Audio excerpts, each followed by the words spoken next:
Welcome back to another Stock Market Open live stream. Today we are past Juneteenth. We had a day off yesterday for the celebration of the emancipation. Today we are back, and markets are doing their thing again, which these days, at least over the last 24 hours, is Bitcoin finally going up. And then, of course, Nvidia up another 3.7%. Honestly, it just seems like it's setting up for like a blow off the top, which is kind of actually like really interesting because it just basically means it could just rally to like $2,000 and then crash like crazy, or just keep rallying. Who knows? But it's kind of pretty remarkable. Now, exposed to it, but the fundamental drivers here, I don't know, we're getting a little stretchy. I mean, the things like I was running this yesterday. It was like at its forward 4-year, it's sitting at like a 4 peg right now, which starts getting a little hot. And then, of course, I mean, that always comes down to what growth estimates are going into the future. But still, I don't think anybody cares right now. I think people just look and go, oh, wow, it's up 167% this year. I'll buy it. I think that's typically the extent of fundamental analysis that goes in. Anyway, wow, good for them. Another look at that. We're at 140 here in the morning. Pretty remarkable. We did just get jobless claims about 2 seconds ago. Jobless claims coming in at 238,000 versus the 235,000 expected. No major movement yet in any direction on jobless claims. Continuing claims just came in 1.828 versus the survey of 1.810. So a little bit above expectations on both of those. And housing starts coming in at a miss of 1,277,000, so 1.277 million versus the 1.37 expected. Building permits also coming in at a miss at 1.386. Those both were expected to grow by 0.7% and actually came in at negative 5.5 and negative 3.8%. So some misses there on real estate. In the meantime, you've got GME settling right around 24 bucks. The Qs are up about 50 basis points. Probably all Nvidia this morning. You've got Tesla up about 10 basis points. Adobe 52. Autodesk 61, Coinbase up 2.3, Bill 53 bips, almost at 4% there on Nvidia. Supermicro up about 528. Them and Dell, I guess, are being used to help Elon build the Grok facility, the Grok supercomputer, so to speak. Let's see here. Enphase. I think Solar Edge got written down. So S-Edge got written down this morning by JPM. So S-Edge was down about 6.3. So Enphase got hit as well. I think those might be the bigger hit stocks. Nope. Trump Media Group gets hit bigger.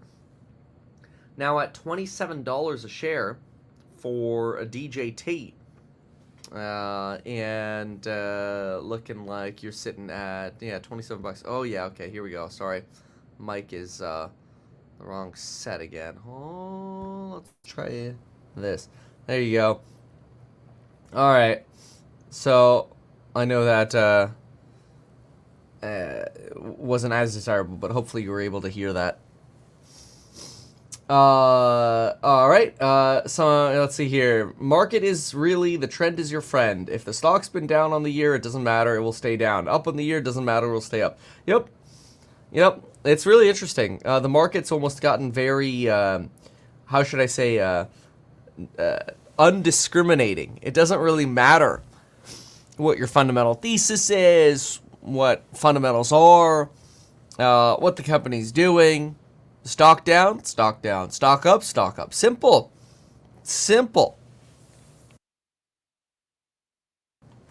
All right. So, let's see here. Enphase, we talked about Trump Media Group. Fisker went BK Friday.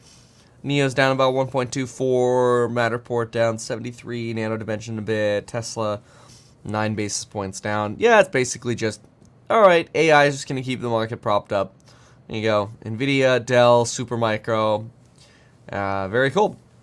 All right. So let's see here what some of the morning chatter is, shall we? Let's see. Oh, yeah, I'm going to start with housing starts. All right, let's hear their take on it. And that there's been a big cutback in starts on multifamily. But back to that single family number. If you look at May, mortgage rates really shot up dramatically in April. And in May, they came back a little bit, but not a lot. Still over 7% on the 30-year fixed. And May was the first month that builder sentiment dropped since December, and it kept dropping. Again, it dropped in June and is now at the lowest level since December. So, and also one of the elements of the builder sentiment survey, which is expectations of sales over the next 6 months, that took the biggest dive.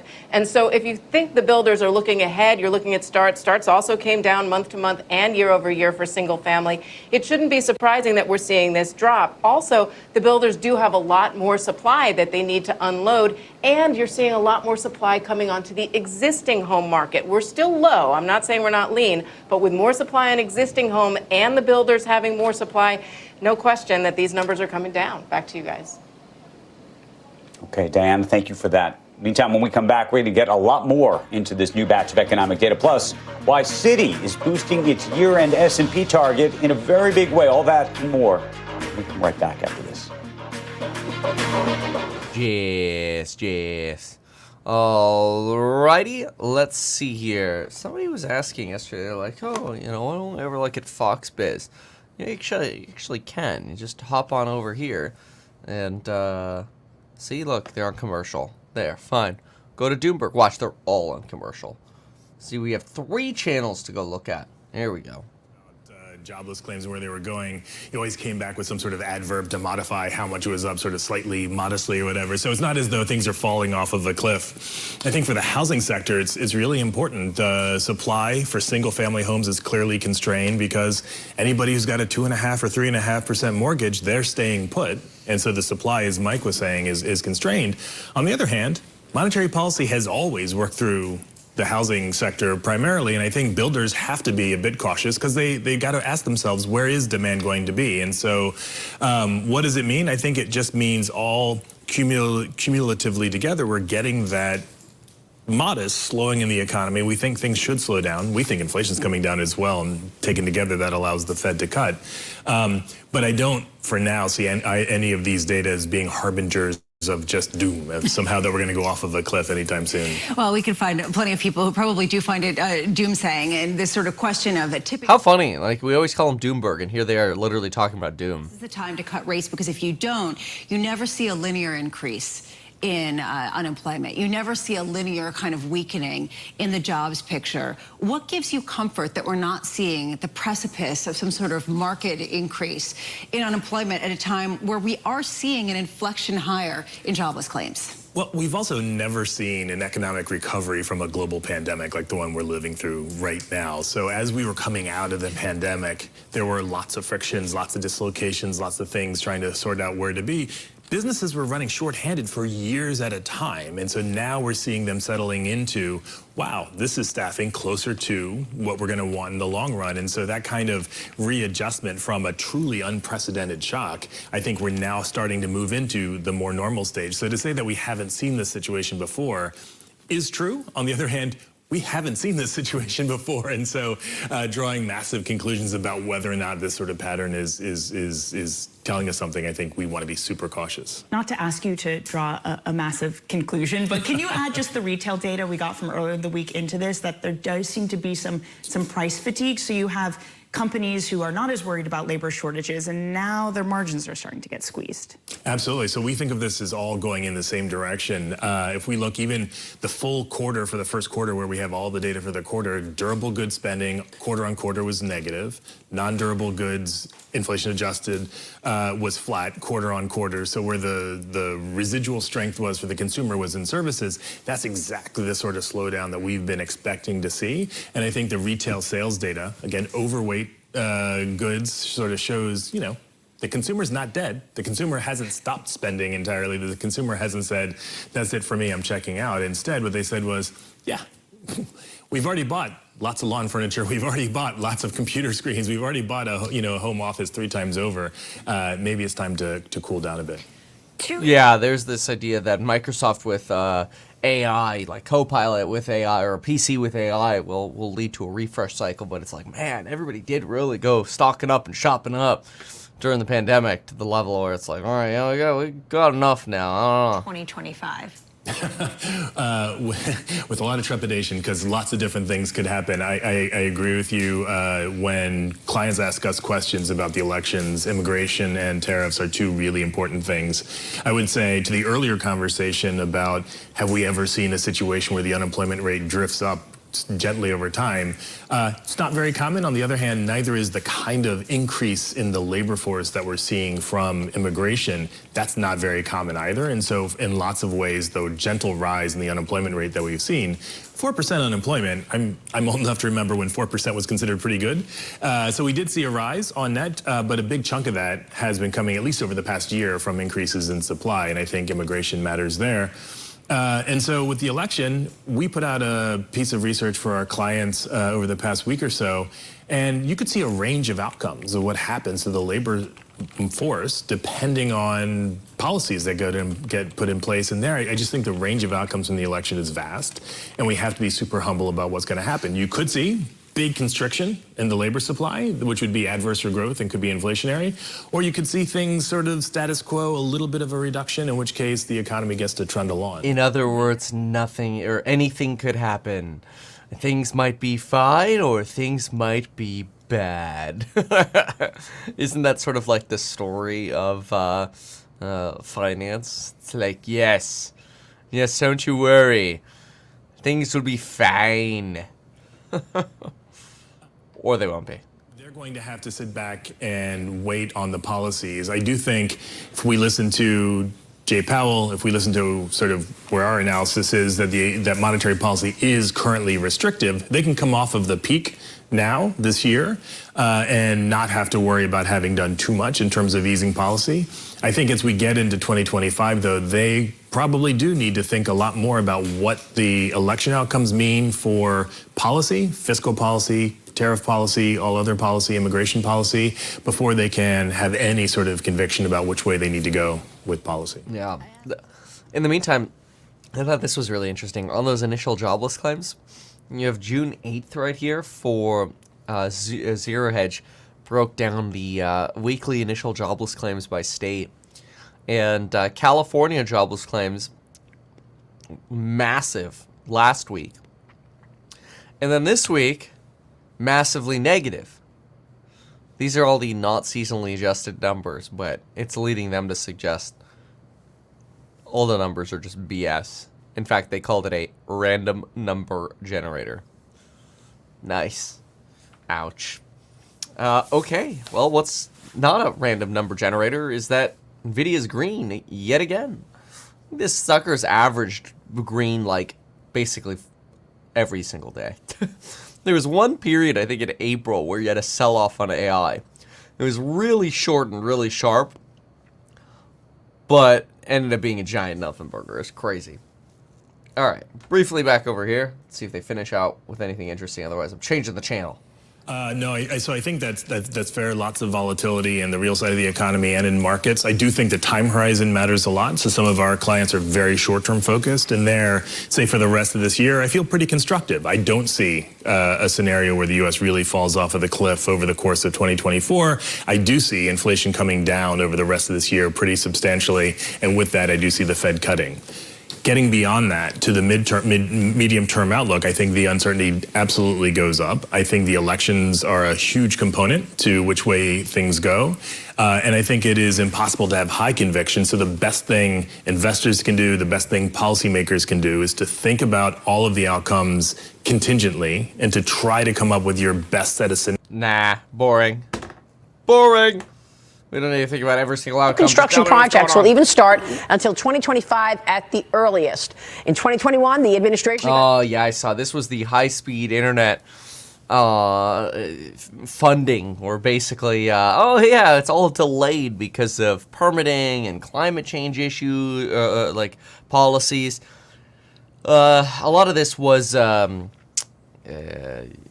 should I say, spread on social media, specifically so that they can argue that you have basically this giant waste of money, right? Of high-speed internet potential funding. Now, a lot of it does include the monthly service for a period of a few years, so it sort of overstates how expensive it is just to build out the infrastructure. But it still is interesting to see the constant waste of time that the waste of money that you get from government spending.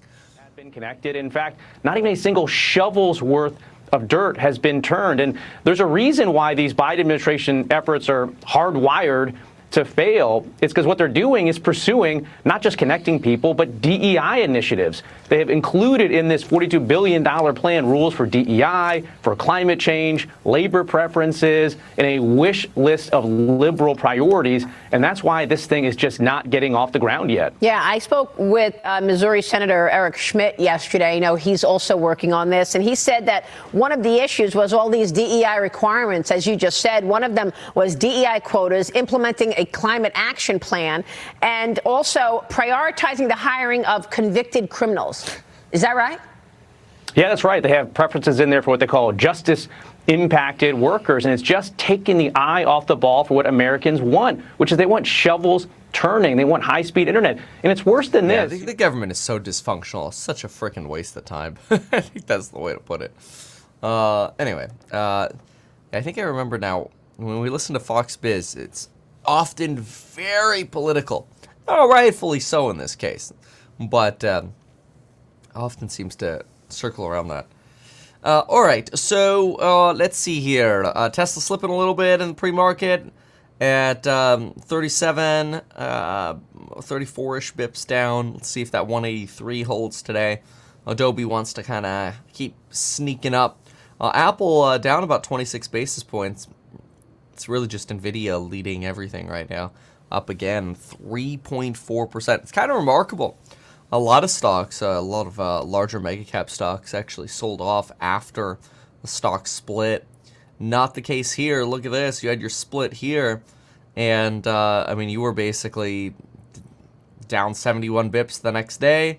Then 3.5, 3.5, 1.75, down 68 basis points, up 3.5. Crazy. Keeps going. Let's look at Palantir here. Palantir. Ooh, another 2-4 on Palantir. Oh, I was playing calls last week on Palantir. We look at ENF. I know they're down, about 5-ish on these downgrades in the industry. Looks like you might be trying to bounce right at that 113 level or try to get back up to it. Finally, these lines are back in play. I was actually kind of disappointed when we were above the 119 levels for a while because I'm like, no, my 113 to 119 levels are no longer in play. No. So maybe it's a blessing. All right. It's tradable now. Dave Ripley, CEO of crypto exchange Kraken, and according to Coin Market Cap, it's the 6th largest exchange globally. It's good to see you. Good to be here. Someday, an IPO, one more round of financing before that? Yeah, not surprised to hear that question. The crypto market is obviously doing incredibly well. Contrast that to just last year, about around this time, Bitcoin, negative sentiment, low price. We're at all-time highs, and we've been here for a while. So, as you might imagine, Kraken's seeing great success throughout this year as well. SEC's in your face from time to time, right? You settled one of the issues. You got another one pending, and when is that today? Yeah, there's actually our oral arguments for the motion to dismiss is today, and the motion to dismiss is basically our argument that this shouldn't even go to trial. And if we look at what's happening here and kind of contrast, what are they saying? Just for viewers, what is the SEC contending? They're contending that some of the digital assets, cryptocurrencies, actually qualify as securities, and therefore they're traded on. So you're not registered as that. Well, yeah. Which of course there's not actually a path to register, but if we look at we serve markets all across the world. Europe, UK, Canada, Australia, US are major markets, and we're active in all of those other markets, and pretty much every single one of them has gone to a place where they've put in some reasonable set of regulations. And we contrast that to here in the U.S., basically a rogue regulator pursuing this path of regulation by enforcement. And meanwhile, we have Congress actually trying to pass bills to put something in place that's meaningful and appropriate for this. Who do you Yeah, it's just not going to happen. There's been so much begging and not anytime soon at least, and so much begging by the crypto industry to actually get some regulation. It's like, come on, let's finally get something through Congress. I don't blame them. But this government is just so dysfunctional. It's almost sad talking about the government because it's just, I think the one thing everybody can agree on is how dysfunctional and slow it is. But I think really that's by design. The whole point was to make it hard for a government to be too powerful. Except they managed to always increase taxes. We are looking ahead to that with the Delta. Oh yeah, this whole French disaster we had last week didn't really, at least yet, cause any kind of massive, how should I say, slowdown or damage in the European economy. No systemic risk there, but a lot of pain there about the French bond market. See how that evolves this week. Anyway, then there was also this car dealership that was they couldn't do anything. Some kind of hack that happened. Let's listen in. Whereas capacity in the domestic market has surpassed that. So demand is really strong. But they're just throwing that headline up. They're talking about something else. Let's see what they're talking about. What we looked at last summer as being maybe pent-up demand. So from a pricing standpoint, do you think that domestically you can get, cheaper airfares the way you're not going to be able to get going transatlantic this summer? I do believe so, and I think you're seeing that in the data. We've seen pricing being a little bit softer. You saw airlines in the first quarter really pull back their growth a little bit, but as we got into the second quarter and heading into the summer, you're seeing mid to high single digit growth in the domestic market, and that's kind of creating, especially if you're willing to have flexibility in some of those off-peak days or times, there are some better pricing available out there. But as we're heading into July, we're definitely seeing fares strengthen here. When you look at the domestic market, who's winning this space? Especially we are seeing cheaper airfares. Yeah, I think consumer wins. There's a lot of kind of optionality out there. The fares are coming in better. You'll hear a lot of the executives say that we're seeing record revenue, and that's true. I think this is probably the highest revenue this industry has seen. The problem is we also are having record costs. You've seen a lot of labor cost increases. Fuel, while stable, which is great news for the industry, it is still higher than what it was in 2019. So there are airlines that are kind of struggling a bit more. I think those airlines exposed to corporate demand, especially large corporate demand, that is starting to see a nice recovery here. I think they'll stand out better heading into the summer season. Savi, Lisa's been talking about how we're expecting a record travel season, especially around 4th of July. And the ability of airlines, whether they're ready for it, whether they have enough updated planes and what the airports will look like. Can you just contextualize the chaos that all of us should expect if we're planning to travel this summer?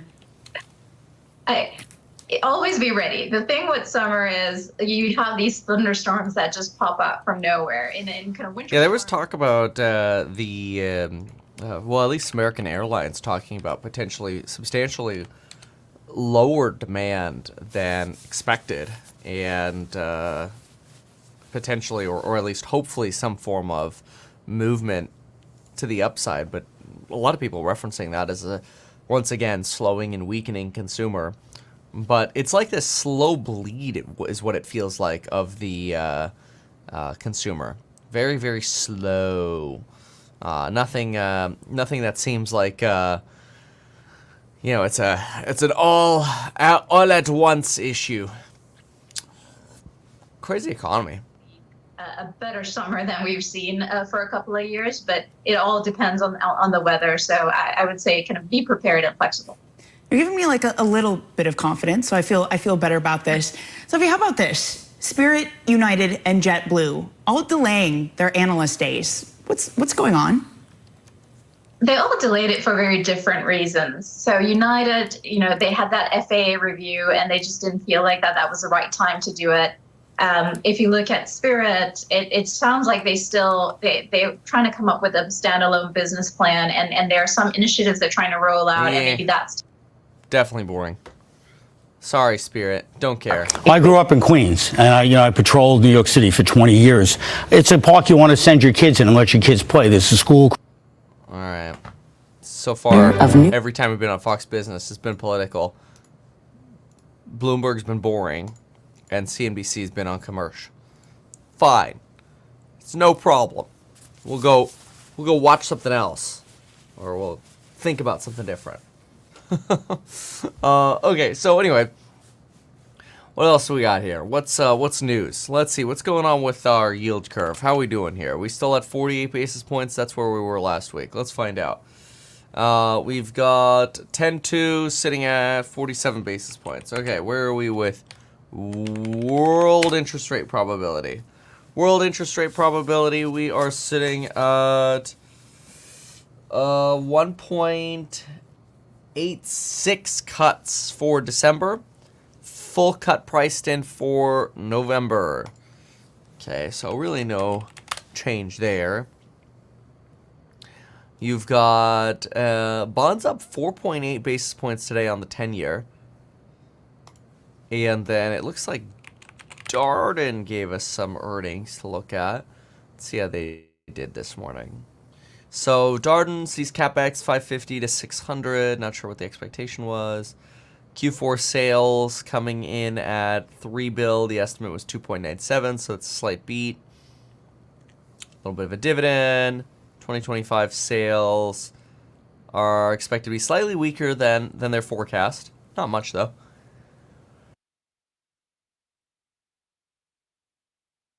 Let's see here. Comp sales come in at basically flat versus the estimate of plus 39 basis points.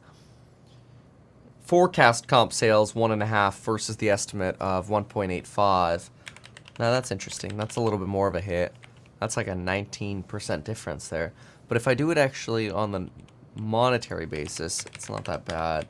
1193.85. Yeah, it's less than 1% of a difference on the actual dollar volume. Falling sentiment and rising debt could hurt U.S. restaurant spending.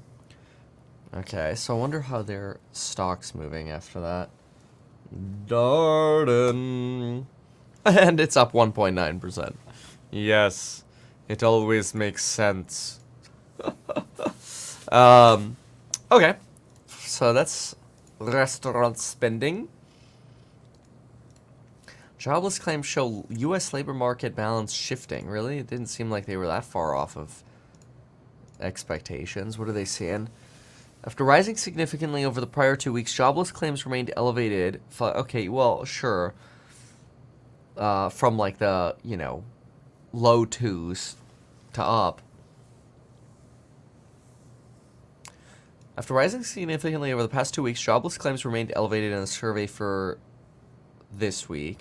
We expect labor market conditions to continue to cool as demand for labor drops further and the supply of workers increases. Okay. You got the cues here. We'll watch the cues. Initial jobless claims for unemployment declined by 5K to 238, above the 235 consensus. Blah, blah, blah. That's not really that shocking. Okay, so that's interesting. So yeah, well, regarding the car dealership thing we talked about, I guess this is the second major disruption after a cyber attack at CDK Global, software provider to thousands of dealers who run their stores with it. That's crazy. Unable to complete transactions, access customer records, schedule appointments, or handle car repair orders. Wow, what a pain in the butt. That's nuts. A lot of people probably frustrated there without their cars for days longer. Oh yeah, you had the co-founder of OpenAI open a new research lab. It was like super safe or safe super intelligence. That's what it was. Oh yeah. everybody needs an AI company. You get an AI company. You get an AI company. Everybody gets AI.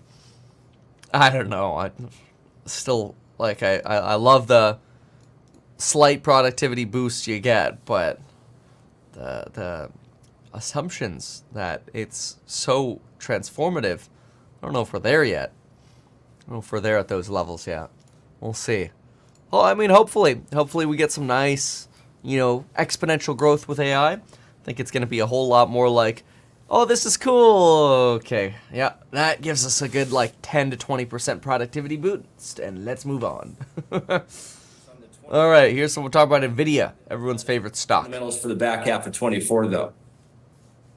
Okay, Scott, we are going to leave the conversation there. What? We will see where things go. By the way, do you think we got to go? But do you think it ticks down before it ticks up?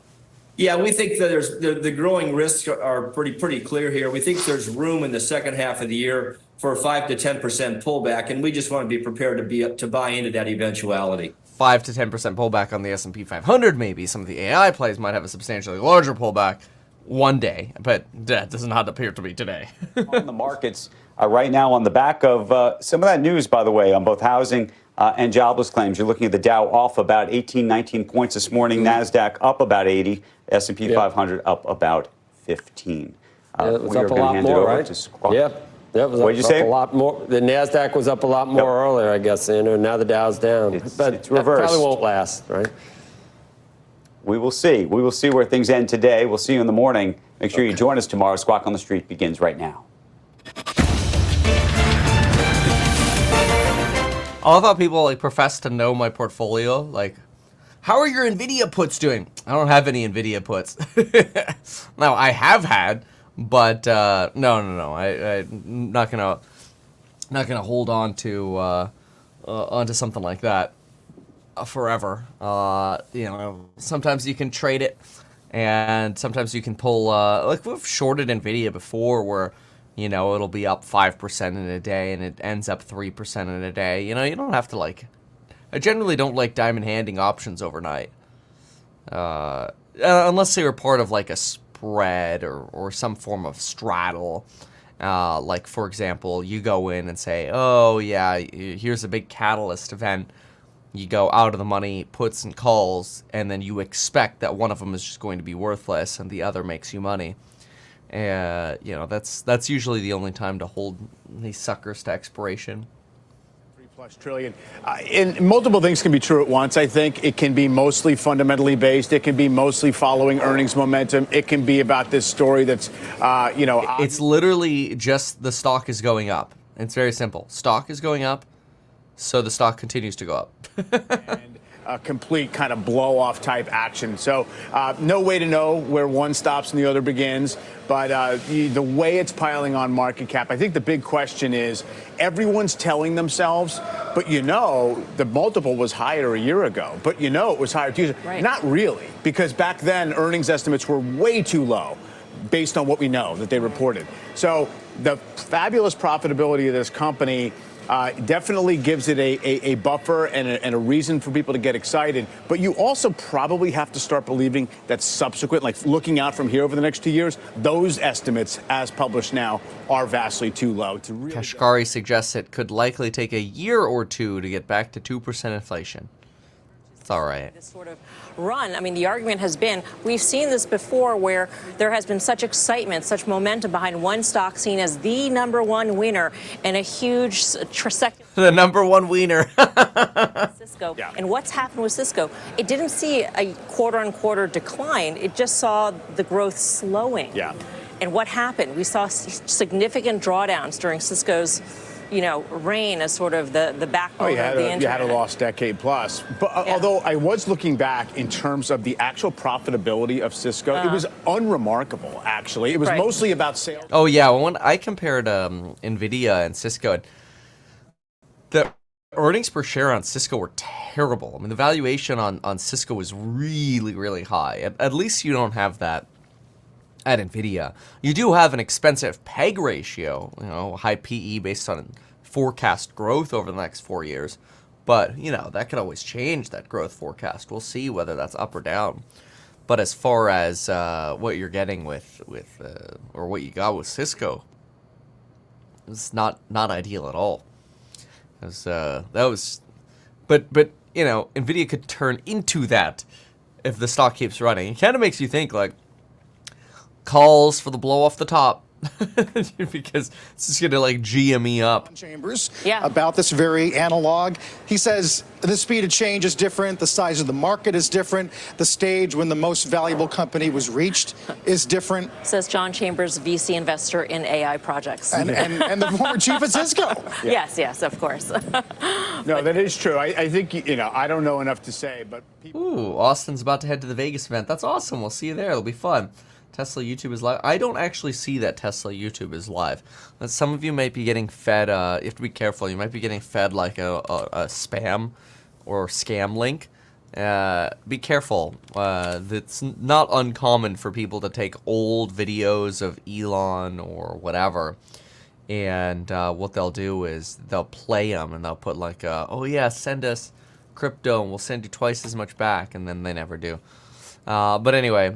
Or they do a little bit. And it's like you put $100 in, they send you $100 back. Hey, you want to do it again with 500? And you know, 100 more back or whatever. And eventually they just rug you. So you gotta be very careful.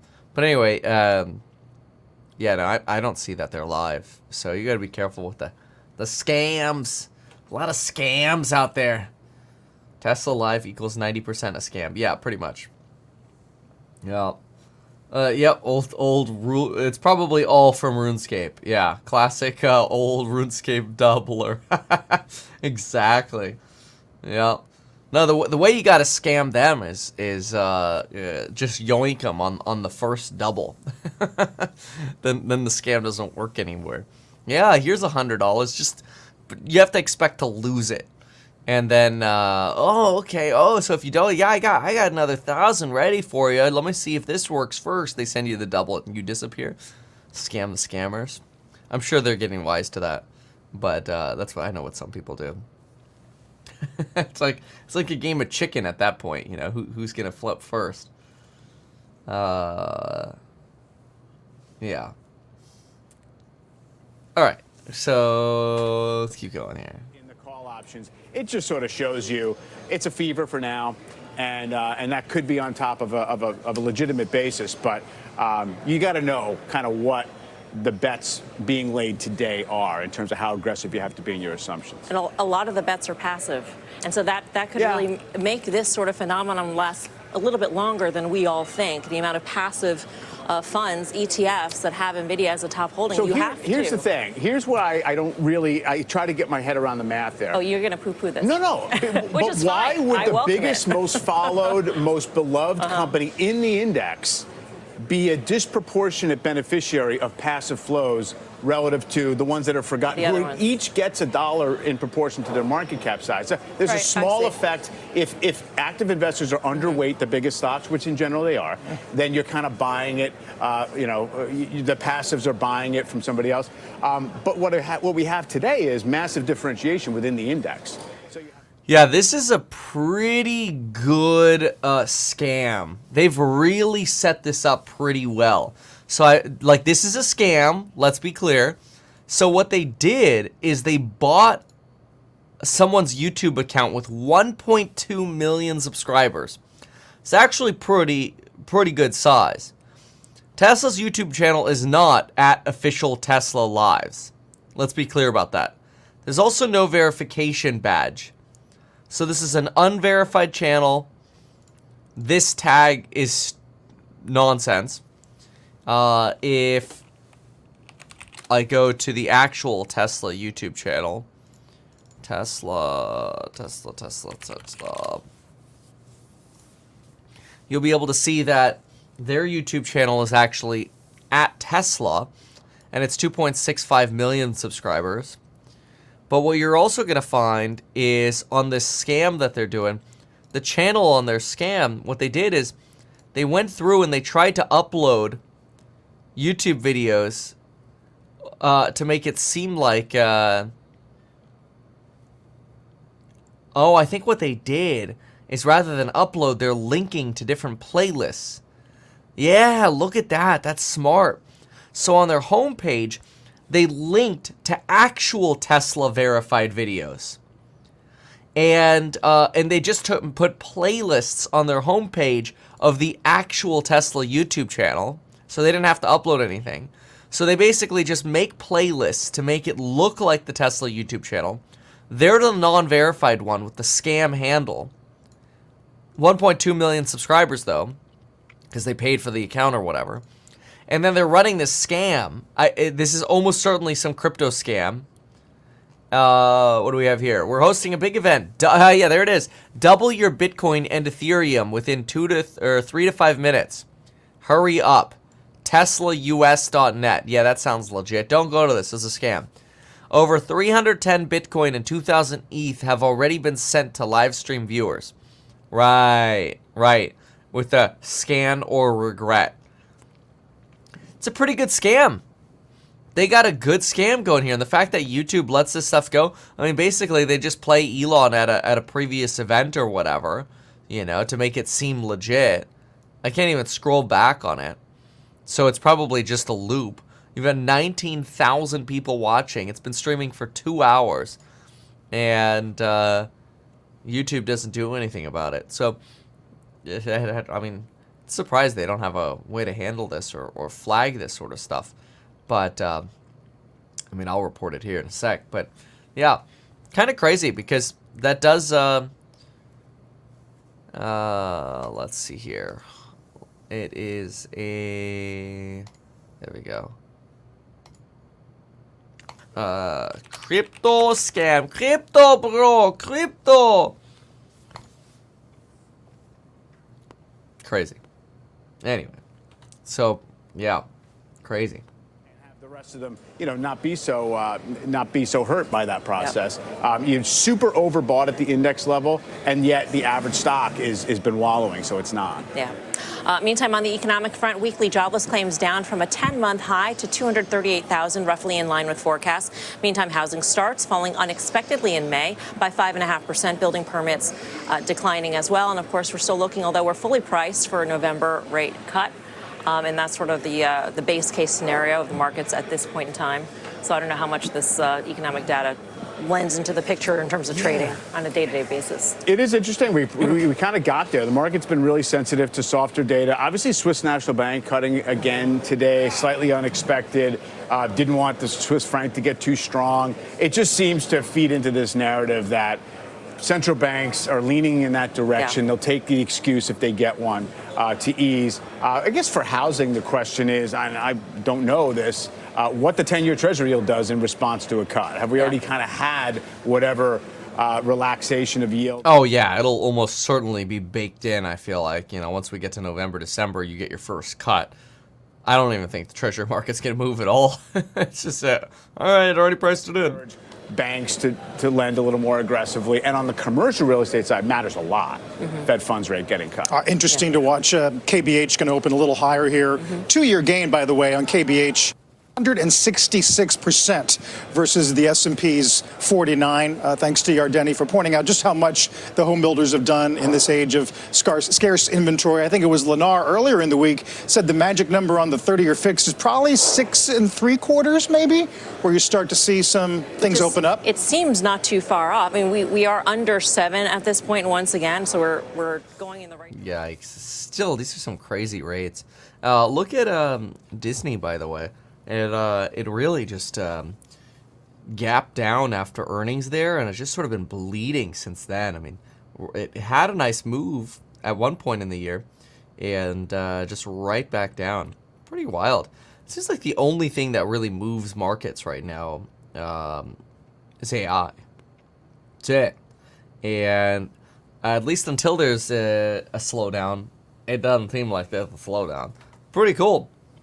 Depending on how much chip exposure you have, that is. Safety of treasuries as well, but I don't think it'll last it definitely won't last forever, but milk it while you can, I suppose. Initial comment on monetary policy from Alberto Musalem, the new Fed official, not a voter, but did say that the Fed should only cut after months, if not quarters, likely quarters of falling inflation, which people began to wonder, are we moving the goalposts a bit? They seem very comfortable just to underscore their patience. They see the cost of. Oh, I'm working on, by the way, getting this back, so we have this. Who remembers when we used to do this? Buy. Yeah, let me get the volume right. Hold on. Buy. There we go. And now I could go in here and do all of them.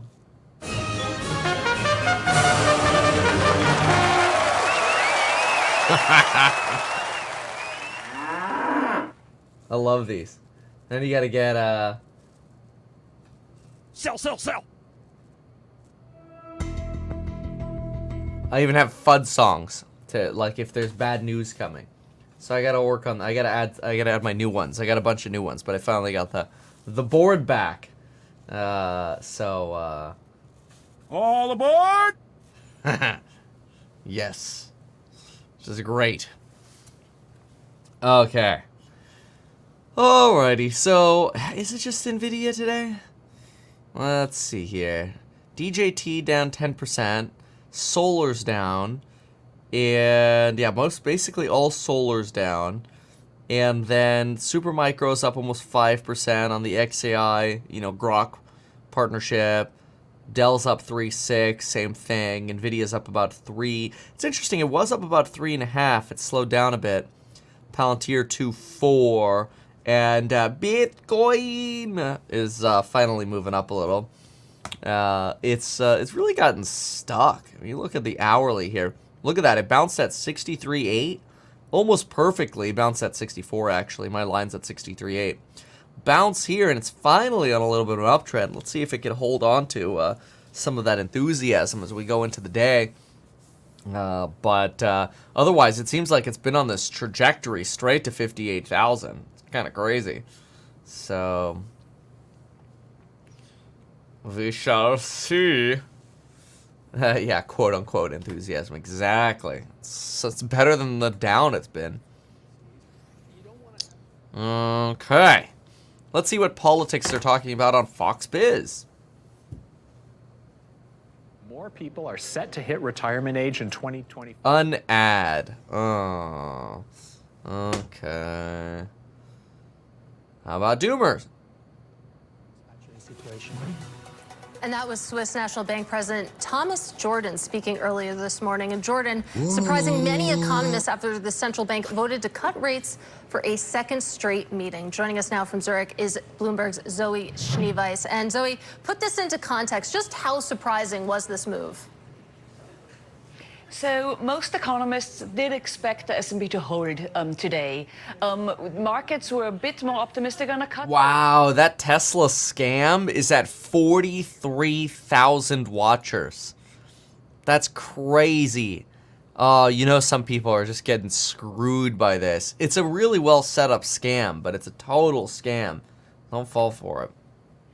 It's at 1.4, and it's been at 1.4 now for most of this year, and that's just one of those where you think, okay, actually, if inflation isn't going down, why cut? So that was the reason why people were thinking a hold. But what they weren't quite counting on was how concerned the S&P potentially is about the strong franc, and that's one of those reasons why they did cut today.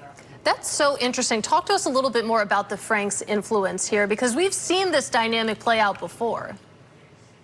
Yes, it's quite reminiscent. We all very much remember January 2015 when they still had a cap on the franc and then actually got rid of that, and that one completely shook markets. Today, it didn't shake markets across all asset classes as it did in 2015, but it did have an impact. So the situation is here that the franc is very popular in times of crisis. The franc is one of those saving currencies that people think the franc always kind of will hold up, so if there's trouble, let's go there. So now the snap elections that were called in France have generally created a lot of uncertainty in Europe. So if there's uncertainty in Europe, you go buy the franc, and that has just driven the franc up to a very high level. The Swiss central bank isn't completely unhappy if the franc is strong, because that means that imported inflation that isn't happening.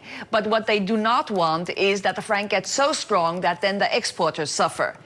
And in the case, if the franc gets too strong, what they really would need to do then is do currency interventions to stop that. That in turn would bloat their balance sheet. So there's no appetite for that.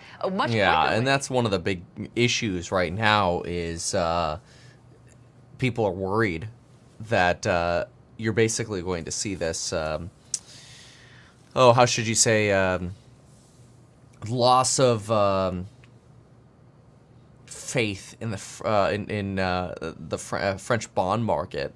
So it's creating some potential liquidity issues. We'll see how that ends up spreading, if it does, throughout the European Union. By the end of the forecast horizon at 1%. So that generally would seem like they actually are on quite steady footing. And my bets would be that they would, and Bloomberg Economics also says this, is that they would be a hold in September and then maybe a cut in December. A reminder, the S&P only meets once a quarter. So there's a lot of time for them, for things to change. There's also a lot of time for policymakers to think what to do next. All right, Zoe, really appreciate your reporting. Our thanks, of course, to Bloomberg's Zoe Schneeweiss. And, of course, as rate cuts are happening in Switzerland, the Bank of England left rates on hold. The central bank left rates unchanged at 5.25% earlier today. But there were some indications that a rate cut could be coming. Joining us now with more is Bloomberg's Lizzie Burden. And it seems like dovish hold is the name of the game here. You're right, Katie. That was the reaction in markets. Why? Well, they're honing in on this line in the guidance that it was finely balanced for some members of the committee, even though they voted to hold and even though the vote split was exactly the same as last time, 7-2. And you've therefore seen a repricing for the August meeting, so now a 55% chance of a cut in August. And I'm sure there are lots of economists watching and saying, I told you so, because there was this big repricing yesterday off the back of the services inflation reading, unexpectedly hot. And then that's been reversed now. But it's interesting in the guidance today, they actually talked about that services inflation number. Yes, some people thought that it was a risk that there would be second round effects, but others dismissed it because actually this is a backward looking reading and we've been past the peak of services. Yes, just ignore all the data. It looks backwards. Next data that we're looking for, by the way, is the June preliminary S&P services PMIs. Those will come out tomorrow at 6:45. We'll get some existing home sales tomorrow. Then tomorrow's already Friday. Wow, crazy. Feels like the week flew by with that Juneteenth day in there. And then you've got on the 24th, which is Monday, Dallas manufacturing. You'll get home price indices on the 25th. Manufacturing on the 25th as well. GDP annualized on the 26th. Mortgage applications 26th. Sorry, GDP annualized on the 27th. And yeah, that's what you're getting on the Catalyst calendar. So a little boring for the rest of the month. You go all the way out to the 30th. I think we'll get PCE in here as well. Yeah, PCE will be on the 28th. And then Michigan sentiment on the 28th as well. So not much between now and the end of the month. July will be a lot more entertaining because you'll actually have earnings to go through. So we shall see. MicroStrategy completed their buying. I know last week they did like a $750 or something million convertible bond offering, and basically it's just stock that just buys Bitcoin, and then they pay debt on the Bitcoin. So as long as Bitcoin keeps going up, it works great for them. Pretty remarkable. Nvidia has now jumped past the value of the United Kingdom and French market and French stock markets. Wow, the market cap of 3.33 trillion. Nvidia topped the market value of each of the biggest European stock markets, having overtaken the combined value of every stock listed in Germany in the past month. Exactly a decade ago, the entire UK stock market was 400 times larger than Nvidia. In the last week, Nvidia overtook it. That one stock is larger than these countries' entire stock markets. It's not a bubble, I swear. Oh my goodness gracious. Ay, ay, ay. Alright, so BTC 65.3, holding on to about 25 basis points there on the Qs, though it does seem to be slipping a little bit. Tesla down about 34, Nvidia goes down under 3% in gains, sitting at 139. Yeah, 139, let me just look really quick what peg we're sitting at. And so when I do pegs, I do forward pegs, because I don't like counting growth that we've already priced in. So sometimes you get people use trailing 12-month pegs, and that's just stupid. Okay, so if I look at forward growth for Nvidia, see, like, growth is expected to be a double this year, but that's already priced in. So at the end of the year, we're expecting $2 and, oh, these numbers are less desirable than I thought. At the end of the year, so by January when they report their earnings, since they're always kind of a month behind, we're looking at $2.70 in earnings divided by the now, let's say, $140. This thing's trading for about 52 times. Okay, and then over the next 4 years, we expect 32% growth. Well, Wall Street consensus is 32% growth, 9.8% growth, 0.94% growth, and then negative 3% growth. So at and I'm going to divide that, 40.4 divided by 4, puts me at an average growth of about 10.1. Okay, well, we're at 52 times on a PE ratio divided by 10.1. Puts me at a 5.14 peg right now for a forward 4-year. So it's starting to rise to the level of ridiculousness, but it's all right. If all it needs is growth to go up instead of down, and it'll be great. And that is true. I mean, if growth doubled, you know, to an average of 20% per year over the next 4 years, well, then the peg would be 2.5, and they'd actually look pretty good for a designer because they're not a manufacturer with a lower peg. Now, if growth slows anymore, oh yeah, then you've got real problems because then the valuation will look real crazy. All right. Let's go back in over here. Remarks there. Meanwhile, let's get a check on these markets. Just a couple minutes until that opening bell, you can see S&P 500 futures a little bit higher, 0.2%. We've been hanging out around these record highs. We haven't seen a lot of big moves up to the upside or to the downside, but still grinding higher and higher. You can see it's the same story. If you take a look at the NASDAQ 100, your big tech benchmark, currently higher by about 0.3% as well. Small caps just can't get off the ground, and they can't catch a bid. You can see that the Russell 2000, your small cap benchmark, currently lower by about 0.4%. It's certainly been a while since we saw a record high there. Meanwhile, you take a look at the Treasury market. Your 10-year Treasury yield right now, it's a little bit higher, about 6 basis points. Some of that optimism coming out of that market. Coming up, Darden Restaurants getting a boost as profit overshadows Olive Garden's underwhelming sales. We'll discuss next. This is Bloomberg.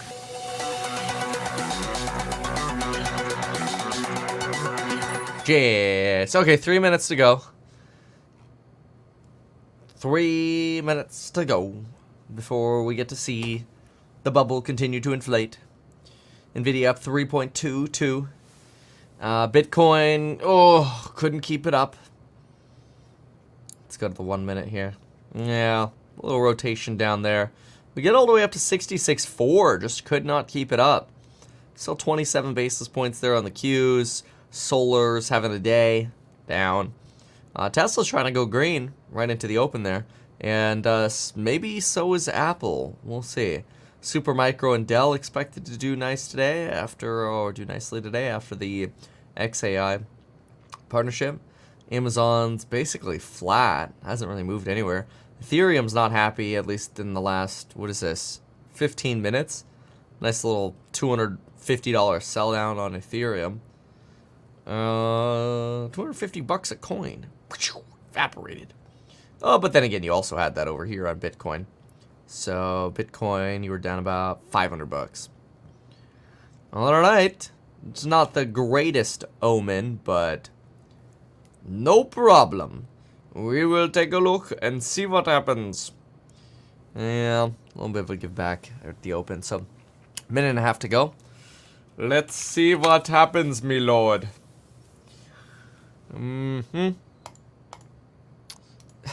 It's kind of crazy. Oh, markets are funny. All right, let's do a little testy dude to make sure we got the right volumes. Oh, no, good thing I tested. All right. Ah, yes. That would explain the problem. There we go. Yes. Excellent. Excellent. All right. So, what does that put us at? That puts us about 50 seconds away from Le Bel. And, get your trading fingers ready. All right. Yeah, here we go. 30 seconds to go. To the bed. Qs are up 25. The big ones to watch today. Nvidia, Supermicro. You can get the solar trade, see if there's a bounce there. Tesla, AAPL, Qs in there. All right, put them all at the top that way. All right, here we go. Council seeking to increase the number of black executives, something to contemplate after Juneteenth, the holiday yesterday. So we'll keep our eye here on some levels, Mike, as there's been chatter about Tom Lee's 5,500 June target, which is not far off. Tesla goes green. Look at that. Tesla pushes green by a basis point. Apple can't figure it out. The Qs are trying to go up. Enphase is trying to go up. Nvidia is going down. Wow, I haven't seen a red candlestick on that stock like ever in my life. All right. Bitcoin continues to send the bad omen. And Tesla turns red. Aww. And Apple goes, I don't know, what's Apple doing here? 25 basis points down. Sort of just bobbing around, really. Yeah. Come on, keep it up, would you, Tess? Oh. Supermicro is up 5.3. Nvidia is trying to move. Palantir, wow, gave up a good chunk here. That's not great. What's the? I need the submarine one. That's annoying. Okay. Dell wants to run on it. Yeah, that's almost 6% on Dell. Coin's got 1%. Tesla, look at that, going right down to 183.34. There it goes. 66 basis points to the downside. Ooh, Enphase just legged lower. Ooh, there come the sell orders. Ooh, the sell orders are coming into Nvidia as well. And Supermicro. Where's the Palantirs? It's not holding up. Dell's just got a sell order. Ooh, Apple now down 50 basis points. Almost down 1% there on Tesla. What's happening? Everything's going bearish. No! Sell.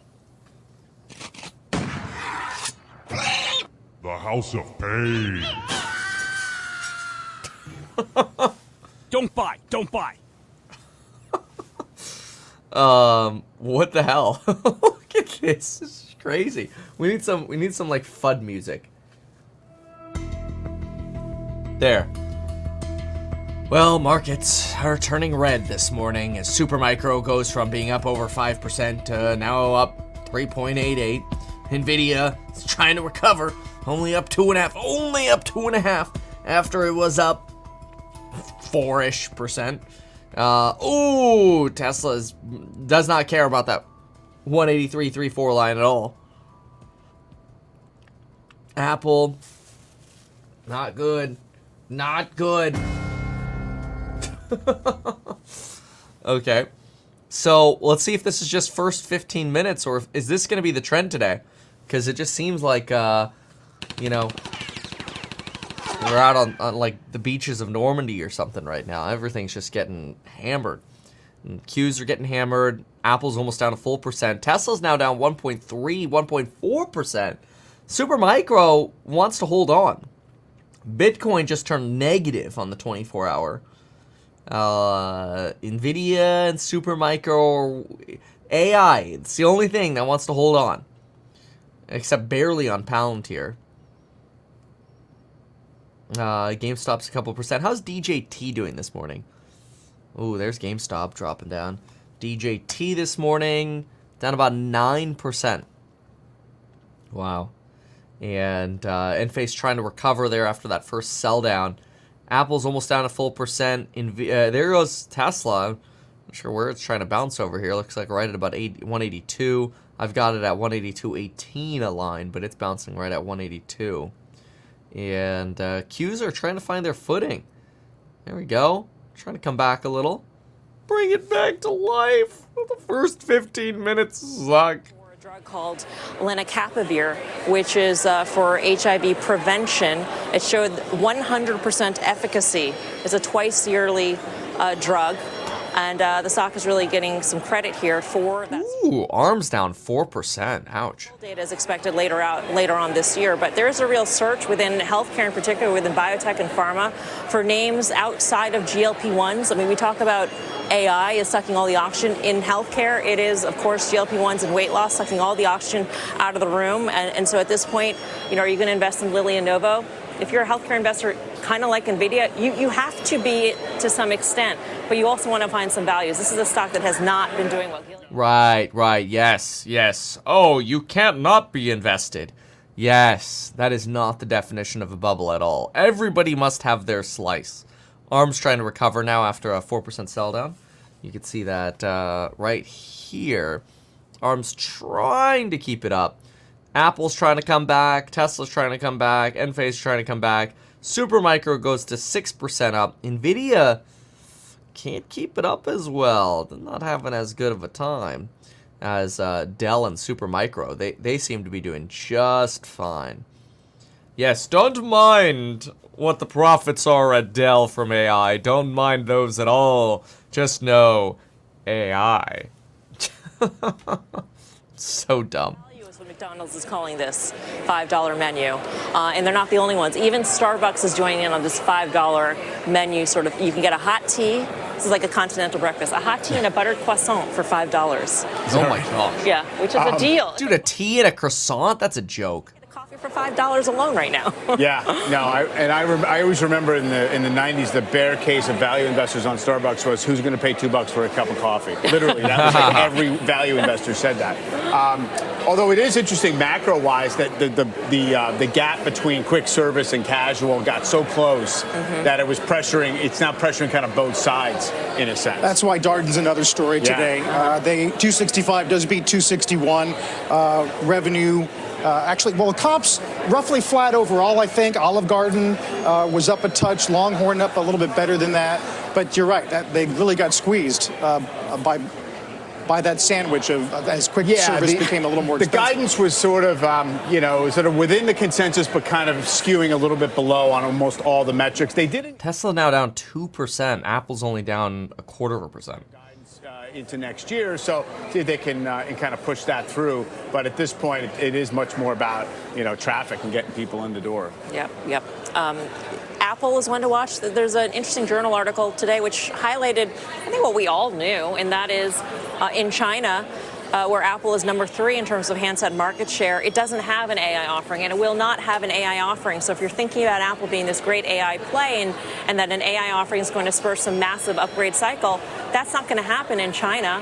China has to approve every single AI project in the country, and it has not so far approved. It'll get approved. Chillax. Which would include Apple, of course. And so they're going to be behind the 8 ball there, especially when other handsets are offering AI offerings on their handsets already. So the question is, Supermicro now 6.6%. Wow. Or was it assumed that they would follow in one of its fastest growing markets with AI? I wonder how much in terms of real detailed extrapolation of an upgrade cycle was in the stock. I mean, it had this huge move. It broke out to a new high, you know. Palantir moving up. Dell's up about 6.3, 6.4 now. It's about to be 6.5. It's 6.5 now. Wow, yeah, Dell's just rocketing. It did not care about that morning or diving at all. Qs are back to 15 basis points. Tesla's still down 2%. Nvidia's back to 3%. And ARM also down, down to 3%. That Nvidia's up. There's also this story, the information alleging that the company's not going to chase a next-gen version of the Vision Pro, and instead might just focus on a lower-cost version to come out in 2025. But I don't know. We'll see. We'll chase that. Always got to watch stories about leaks within Apple because it's a difficult supply chain to monitor from the outside. Jim's been very bullish on the product, though. It'll be interesting to see if the emphasis is lessened a bit. Yeah. I love all the Apple supply chain reports. It's like, according to supply chains, we're going to get a thinner phone, which was the report on, I think, Tuesday or Monday, coming out of Apple. It's going to be much thinner, and that's going to really spur the upgrade cycle. Although I would rather get a thinner phone, as I don't care about the AI as much. Yeah, right. But a thinner phone would be fantastic. A thinner phone. Really? Because this is it's too fat, Carl. The new ones it's too are heavier. heavy. They're heavier. Come on. Yeah, the supply chains were supposed to talk about like a 15-inch iPad that we never ended up getting. I don't know. Sometimes the rumors are just rumors. Does remain bullish overall, believes large caps will continue higher, describing the current backdrop as softy locks with a moderation in both economic and inflation momentum. Joining us here at Post 9 is Piper Sandler Chief Investment Strategist Michael Kandrowicz. Michael, it's great to have you back. Welcome. Thanks, good to see you. What is softy locks? It's the cousin of Goldilocks, perhaps. Goldilocks is stronger growth, lower inflation. Softylocks, which I think would be very welcomed by the market, is slower growth and moderating inflation. Wow, Supermicro's at 8% now. It keeps going. There's good news from softer economic activity. How do you ride that rail and avoid growth scares? Yeah, well, that's the concern, I think, especially in the last 2 months as the unemployment rate has reached 4%. You're starting to see a shift, just like the Fed is talking about a shift of the risks being more balanced. Inflation's not out of control anymore. Unemployment is rising, but still very low. And so I think we have to, observe the data, all of the labor market, watch how earnings evolves. And we think we're kind of in the sweet spot right now where there's not a huge risk around an imminent recession, the economy falling off a cliff, and we're enjoying the benefits of disinflation. It sounds like, though, you think that Nvidia is going to rule the markets until after the Fed cuts several times. You say that you don't think that there's going to be a broadening. You're negative small caps, and you don't think there's going to be any sort of a broadening of the market until the Fed has cut many times. Well, I think to the extent we're going to get a broadening, we got it. It was last November and December. Small cap valuations, so the S&P 600 went from 12 to about 15.5, where they are now. So they're no longer cheap. To really get true sustainable broadening, it's always about one thing, and it's always about earnings broadening. And it's difficult to get that without the Fed cutting rates after a tightening cycle. And your work keeps bringing you back to this quality theme, right? Yeah. So quality companies, it seems as if that is what the market has been wanting for a while and has capitalized at a pretty high rate. So I guess at what price do you keep wanting to bid for quality? Well, so I don't think it's so much about valuation. Investors are buying quality companies for all the right reasons: better balance sheets, better income statements, better cash flow statements. So I think it becomes at what catalyst does that shift? Mm-hmm. So either a broadening out of earnings, or if we get a broadening out of weaker economic activity, then equities broadly will get hit. But in that backdrop, companies with better fundamentals are typically still outperforming. And I guess All right, Dell keeps moving here. Looks like Dell's now also up almost a full 8%, which is remarkable. Then you have, let's see here. Yeah, Dell's up. You've got Nvidia keeps moving. AMD's working on moving. It's probably the slowest out of the bunch right now, but it's moving. But you can see here, Nvidia's pushing. You've got Supermicro's almost at 10% now. This is crazy. Let's see here. Okay, then you've got... what else here? Then you've got, Tesla's recovering. There's AMD is trying to push up. Then you've got, ARM is trying to recover. It's still down, still negative. And Tesla's almost back to 1% negative. Supermicro keeps going. Nvidia, Bitcoin just turned around a little bit. Palantir's up like 2% from where we were about 10 minutes ago. There's Dell finally rotating down a little bit. But, you know, it's done this before where it'll have a red candle and then it'll just kind of keep its ascent going. It's kind of crazy. Crazy environment. All right, let's listen in here at Doomberg for a moment. Value and growth. And so quality exactly brings value and growth investors kind of in the middle, looking for profitable value, profitable growth, and a lot of those larger cap names are in both indices. Some of your work looks at various silos of inflation or disinflation. You look at motor vehicles. Do you have a call on when insurance and shelter kind of play game? Enphase is recovering a little bit here as well. Our rent continue to slide lower. Our economics team thinks that's going to continue.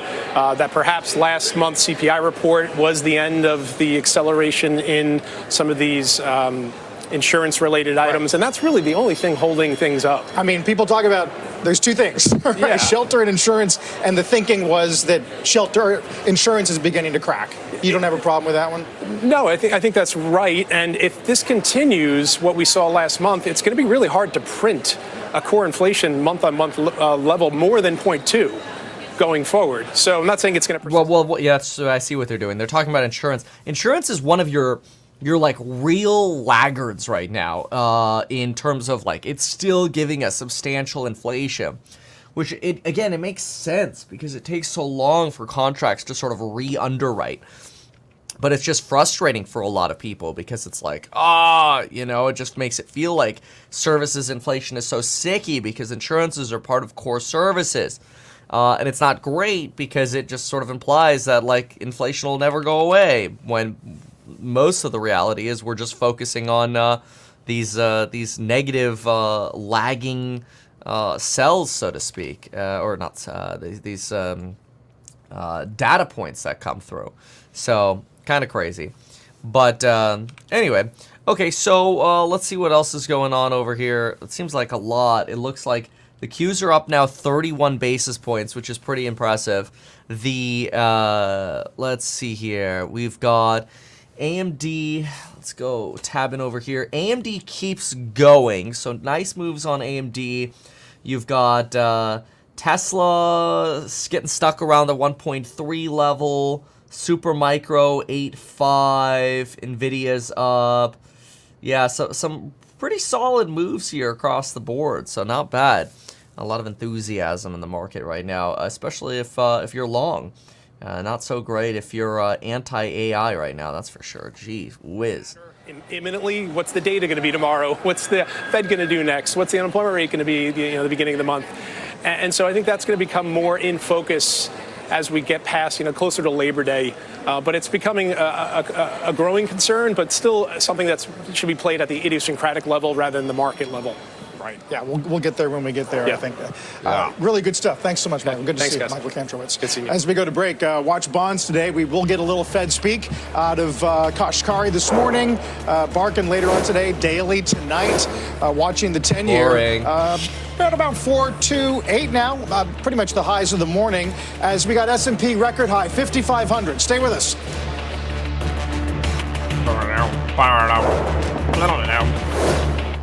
Somebody says puts on Supermicro at 1,000. It just hit 1,000. It's up 9% today, folks. 9%. It's absolutely crazy.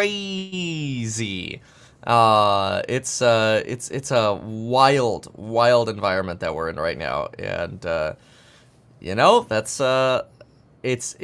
personally I see it as like a trading market, mostly because if you had a long portfolio that was like all long Nvidia, you're doing great, but it's not diversified.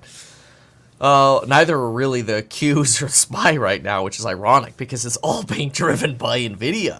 Then again, right, let the long portfolio ride, but I think there are great ways to just sort of trade this environment. And then, hey, look, if the momentum's straight up, great. If the momentum's straight down, fine. Like, whatever. Puts or calls, baby. Every day you make up your mind. 15 minutes, maybe 10 minutes into the trading day, you go, yo, what's the trajectory? And then you go try to make some dollar hollers. That's the way I see it, at least. I don't know. Maybe other people have other opinions on that, but that's kind of my take. So this is AMD right here, which has been rallying pretty nicely. Yeah, it's actually doing very, very well. And so then you've got ARM, which is only down about 2.7 right now. It had a crazy like 10% up day. Just what was it, Friday or something like that? It was really killing it. So. That was pretty remarkable. Then you've got Qs are up about 30 bips. Tesla's down 1.4, kind of crazy. Okay. Well, that's cool. So I just got limited out of a position. That's funny. Okay, let me send that alert to those of you in the Stocks and Psych group. Okay, limit out. Sold on upside. Wow, that was fast. Yeah, I had a limit set on a position, and usually not always, but often what I'll do is I'll have a position that I go into, and then I'll set a stop loss and I'll also set a limit sell, and usually I set it so high that I end up having to lower it if I want to close the position, but this one just went straight there. Damn, nice. That was $41,000 on a quick trade. I'll take it. Just that first like little 10 minutes of momentum there. And I think it'll actually keep going. I might have sold early, honestly. I was not expecting that limit to fire so quickly. But that's okay. So, oh yeah, I definitely sold early. I mean, that thing keeps going. That's all right. I mean, hey, it's you should never feel bad about taking some quick tendies. There's always another opportunity to re-enter, especially when you're trading. So, but anyway, yeah, the AI movement here is just absolutely incredible. I am a little surprised though that that triggered way faster than I thought. I did not mean for that to close. That's all right. I will be grateful for the tendies as they come. What is going on here? There we go. Spent too much time setting up my little sound effects. I unplugged some stuff. Okay. Wow. Yeah, I think I could have made a little more holding on, but then again, don't woulda, coulda, shoulda is what I always say. So there's my little 41K. Now what's interesting about that is I put in like 60K on it. So I had a 60K trade going and pulled 41K. Honestly, it probably would have doubled if I just held a little longer, but I totally forgot about the limit. Sometimes the downside of having limits. Oh well.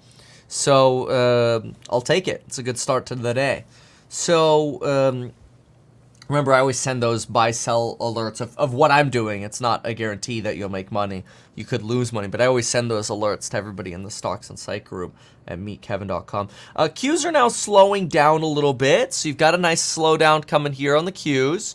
You've got let's see here, Enphase getting stuck a little, Supermicro's getting stuck a little, Nvidia's turning down a bit, Palantir's giving up a little as well. I always like to also send my little trading confirmations. So let me just post that quickly. And there we go. And send. Okay, cool. Anyway, so we'll see what the next trade is. But could sometimes honestly it's just the same trade keeps playing over and over again. But DJT's down about 14% right now. ARM's down about 3%. Enphase couldn't really bounce here, not great. Let's see here. Tesla. Tesla won. What is it? 134.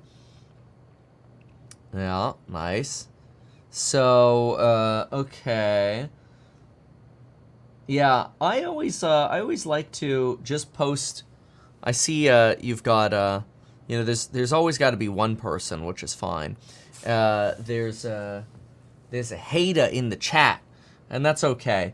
I always like to be transparent with the P&L on my trading account. So just to address the loser, which we shouldn't even waste time doing, but I will. I will post my year to date. This is about a $900,000 account that I've been trading with, was what it started with at the beginning of the year. And my realized gains since the beginning of the year, you can see it. I just took the screenshot, 6:53, that's the time it is now. Jan 1 to June 20th, which that's today. It's the day after Juneteenth. It's up $939,000. So the people who don't like me, they're like, oh, but Kevin, you lost 100K on this day. Like, yeah, sometimes I make a lot of money. In fact, I'm pretty sure I made a video pouring alcohol into the SpongeBob mug because I was sad. And that was like a negative 200K day. But then I have, you know, other plus 200K or plus 500K or whatever. The point is, the realized P&L doesn't lie. It's just, here you go. You know, the trading account's a rough double so far this year. So, you know, yeah, sometimes there are down days, sometimes they're up. It's like, imagine that. Imagine you're so bitter in life that you just have to go through and find just the red days and then go, look, this person's a loser. Yet you're still watching. Like, how bitter and miserable do you have to be in your life? Like, you seriously either have a giant stick up your butt or you need, like, a friend. Like, you need a beer and somebody you can talk to and, like, get some purpose in your life. Because if your purpose in life is just shitting on other people, you're not going to make it. It's really bad. It's kind of sad. Anyway, DJT down 14.5%, ARMS down 2.6%, Enphase 7%. Boy, oh boy, those interest rate sensitives here. Good lord. So Tesla 1.5, Supermicro still at 8, 3.2 there. Let's see here. Yeah, if you have questions about the course, just email us at staff@meetkevin.com. We'll get you taken care of. Let's see. What is this? Oh, AMD keeps going. Nice. Let's go. Qs are coming back. Apple, DJT, ARM, Supermicro. Yeah, that's just the AI play. It's banging today. Great. 2% on Palantir. Oh, Dell gave up a little. How interesting. Look at that. Dell was up like 8%. That's amazing. And Adobe 139. Bill, Amazon. Let's see here. Dave & Buster's up about 1%. They really sold down after earnings, huh? They really got eaten up after earnings. I don't know why.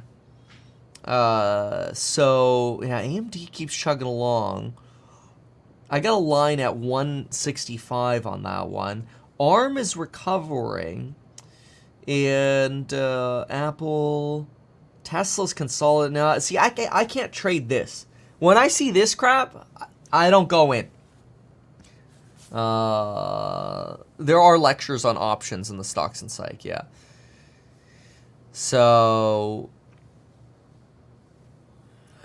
let's see here. This worst pattern to buy, in my opinion. Just my little humble opinion. When you see this sort of sideways consolidating. Giant mess.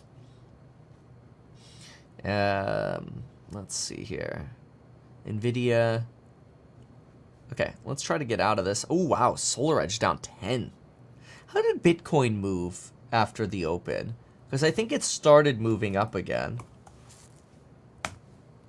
Now, BTC's at 65. So it didn't really go anywhere. All right. Okay. Supermicro, Dell, AMD. No, it's just interest rate sensitive. Wow, Trump Media Group keeps going down. Look at that downtrend. That's crazy. Where's the next stop for this thing? I don't have a next stop for it. But what a downtrend. Holy smokes. It's incredible. All right. So let's see what else we have. Yeah. Some crazy moves there on the market right now. Okay, so let's jump in to what we have over. Okay, there are ads on every channel so far. Fox, CNBC. Let's see what the Doomers have. Come on, Doomers. All of them are commercial. Every single one of them is on a commercial right now. Remarkable. Remarkable. All right. Apple's still down 72 basis points. It's nuts. 153 here on Tesla. All right. Just kooky dookie. Keep it up, I guess. All right. Fine. Fine then. How about Dell? Did they, are they still downtrending? Trying to find stability there around 5%. Really remarkable moves, though, in valuation. I mean, for a $3 trillion company to be moving 3%, I mean, those are some big old billies. 3%, that'd be like $90 billion. Like 2 N phases, I think. Ugh. It's crazy. What's N phase worth? N phase is 15 billion. Oh, okay. Right. Sorry. 6 N phases. That's just crazy. Craziness. BTC. Yeah, BTC's going negative from where we were at approximately open. That's crazy. Absolutely crazy. SMCI rejected at 67. Follow the line. Let's see. I wonder which lines I have. I always like to say trust the lines. Oh, here's my Fibby. I guess it depends where you've got your Fibbies placed. It depends how low you went. Looks like I took the low over here. I should probably go lower. But it depends how far back you want to go. I mean, you could just keep going lower and lower and lower over time. All right. Let's see here. Is AMD finally red candling? Yep, it is. Almost rejected there at the 164 line. So there's some really sweet tendies there people could pick up. Whoever was in on that trade, especially if they're still in on it. But I'm bummed I got limited out, but that's okay. It's sometimes you set up like the risk mitigation strategies on the downside and the upside, and then you don't hold long enough. But that's okay. Just got burned by an early limit, but that's okay. They have saved me a lot of money in the past, so I have to be grateful of the limits. So BTC here, yeah, it's trying to come back. Literally as we're watching it. All right. Qs can't really hold up, and then 1.5% down on Tesla. All right, let's listen in here for a moment. I think that he is so vindictive that he will go after however he has to, through the IRS maybe, or even somebody says I paper traded it 60% in 3 minutes. That's awesome. How seriously should we be taking that? I don't think anybody's safe. You don't think anybody's safe, right? They don't really believe that they're going to be locked up or taken off the air. They're just playing to Biden's theme, which is the president is defending democracy, Trump's attacking it. How conveniently that ignores President Biden's politicizing of the legal system with his lawfare. That doesn't help democracy, nor does the student loan giveaway denied by the Supreme Court, or the immigration laws trampled on to allow the migrant invasion. Yeah, I think we figured it out. Every time I switch to Fox Business, it's politics. Every single time. No, you're right, and it's been hard to keep up with Nvidia in general. But I do want It's to a get good problem to have. For sure.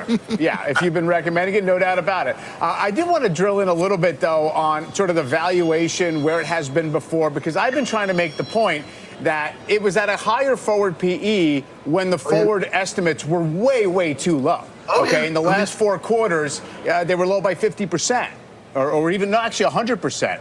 So in other words, it really a year ago was trading at 22 times the earnings we got, not 45 or 50. So I wonder where that sits now in terms of whether you think the earnings outlook on a consensus basis has caught up with what reality is likely to be. Yeah, I would say I think the buy side, my clients, their expectations are probably above where the sell side is, which is not an atypical sort of thing, frankly. But yeah, I think the sell side estimates for next year, you're probably mid 30s in EPS. I'm sure the buy side is $40 plus for next year. So you're talking pre. I think you're talking pre-split. Yeah, numbers. he hasn't split it out yet. Pre-split. Divide all those by. Chop a zero off, but you're right. Yeah. Zero off, but you get the point, right? Yeah. And that's the reason why, frankly, why the stock has been running. It's because of that. And this is. I always say, like, with the numbers that are really important, it's not my numbers or my colleagues' numbers, it's my clients' numbers. Like, where are those buy-side expectations? That's why stocks sometimes will go, they'll go up. Bitcoin back under 65K right now and dropping. Which is a bad omen for the market, but I don't think AI cares about Bitcoin. It's almost like people are taking their money out of Bitcoin and throwing it into the AI names. It's crazy. Does look like you're getting a consolidation now on Nvidia around 3% today, Supermicro around 8%. Dell keeps dropping. If you need a bad omen to go short Supermicro, Dell is it. Wow. Yeah, AMD's dropping now as well. Craziness. That sort of rivalry, if you could even call it that at this point.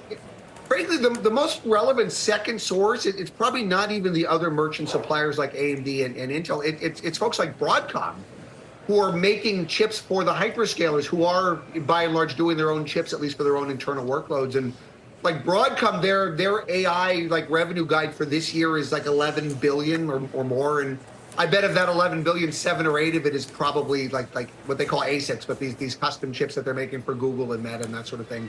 AMD, they've said, quote unquote, more than $4 billion. I suspect investor expectations are closer to 5 to 6, which I don't want to knock AMD too much. It was 0 a year ago. So, even 0 to 4 over a year is a lot.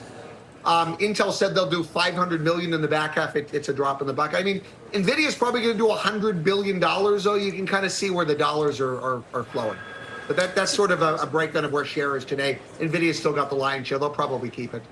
Hey, Stacey, I wonder if you are moved by commentary out of Nvidia about various business silos, whether that's their mention of driving and Tesla on the call, or his appearance with Antonio Neri and discussions about HPE. Do any of those make you think differently about their customer base?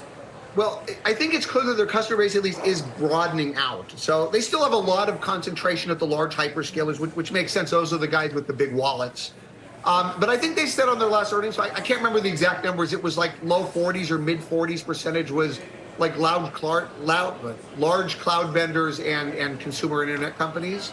That's good. But you've got more and more enterprise adoption as well. They did mention Tesla. You've got HP.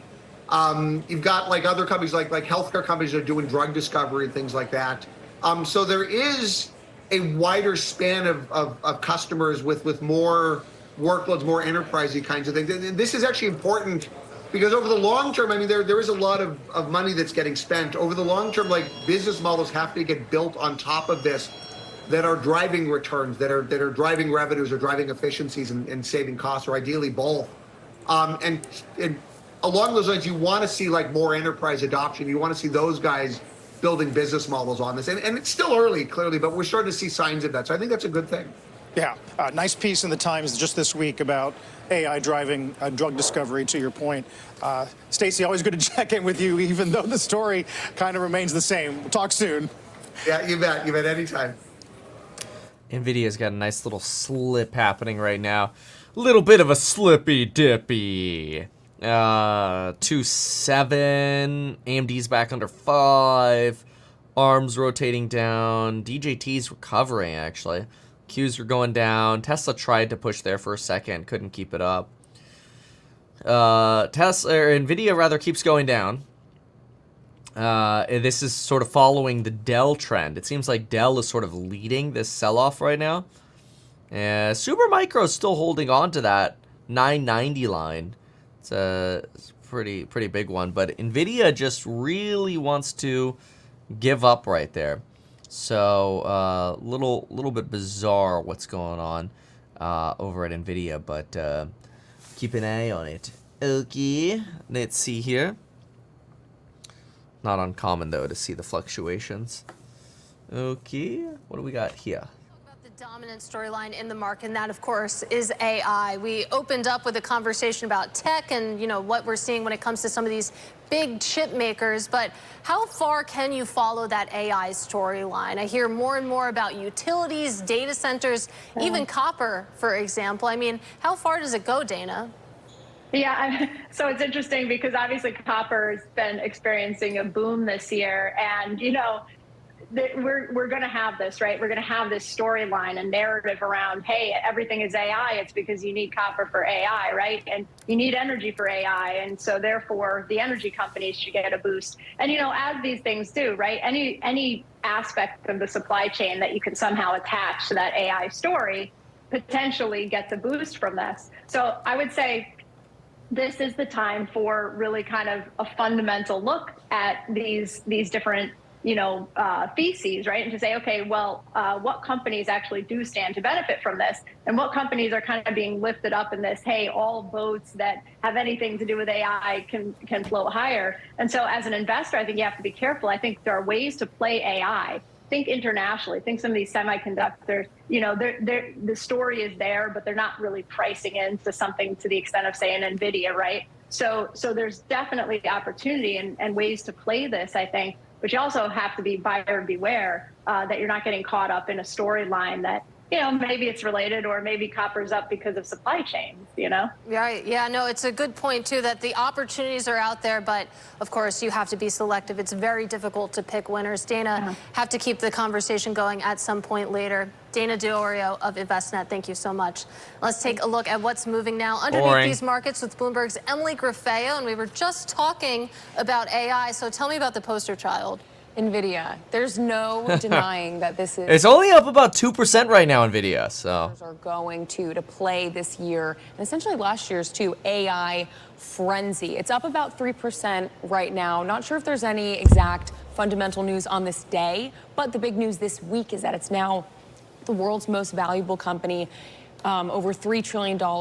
More than $2 trillion of that value has been added this year. And what's remarkable, Katie, is that that's bigger than the total market cap of Amazon, the total market cap of Meta. If you go back to its IPO in 1999, it's now posted a total return of, I don't even know if I can say this number correctly. I think it's like 6 digits, right? Yes, 591.78% thousand.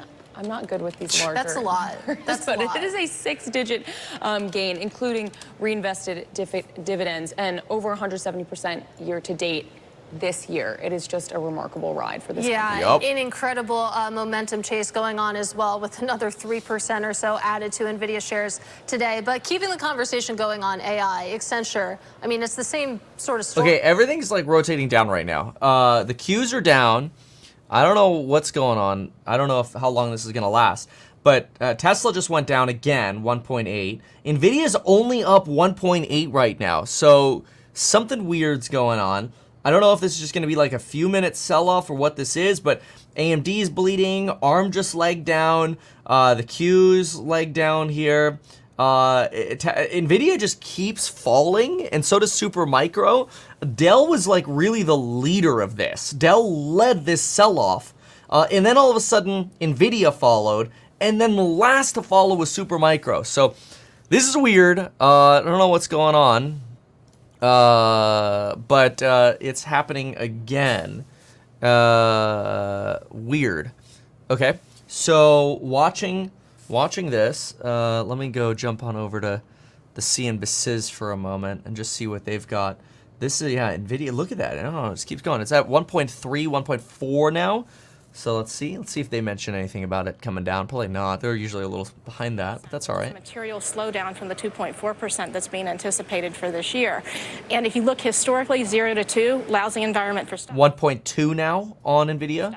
So that's what I'm personally really struggling with right now. And Diane, I guess that is the question as to whether we can sort of decelerate in an orderly way and still essentially have corporate profits do well and all the rest of it. How do you think things do develop through the end of this year? Well, one of the processes of what we're seeing is CEOs are actually, in our own surveys from KPMG, are saying, hey, we're a little more worried about our own profits than we are about the overall economy. Well, consumers are saying we're a little worried about the overall economy more than we're worried about our own finances. However, CEOs are having to deal with the pushback that they're seeing from consumers now in terms of price hikes at the same time that costs are elevated, and especially in the small and mid-sized market where they're much more sensitive to the higher rates and the repricing of their debt at those higher rates. There should be some margin compression. And so our view is for a December cut as well, but that does include some pain with below potential growth. The overall annual figures on growth, ours is 2.25%, but that actually masks a very major slowdown in fourth quarter to fourth quarter growth in 2024. And I think that's important as well, because that slowdown is one of the reasons why unemployment's a little higher already. Yeah. That was a really weird, like, sudden slowdown there. Nvidia's recovering right now. It's about 1.6. I'm watching Dell as a leading indicator along with Nvidia. Dell keeps going, though. So, I don't know. It's weird.